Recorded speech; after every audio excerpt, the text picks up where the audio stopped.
What's up, guys? I'm here at Mercado San Juan de Dios in Guadalajara, and there are 10 acres of market to explore. You know markets are my favorite thing when I travel. Let's go check it out. Go. Oh, I love mangoes. These are so ripe and fresh, and the way they serve them here with the lime and the chili and the salt, you just can't beat it. Gracias. Okay, that looks like a good one. Amazing. Perfecto. Aha, tajín, yay. Perfecto, gracias. There you go.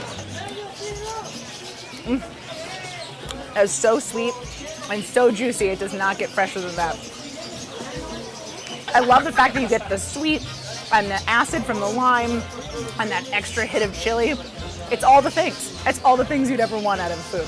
You guys have to add tahini to your pantry. It is the best for fruit. I mean, aside from the flavor, the best part is this cost 70 cents. Back at home, this would have been like $5. It's ridiculous. Such fresh tropical fruit, you can't beat it.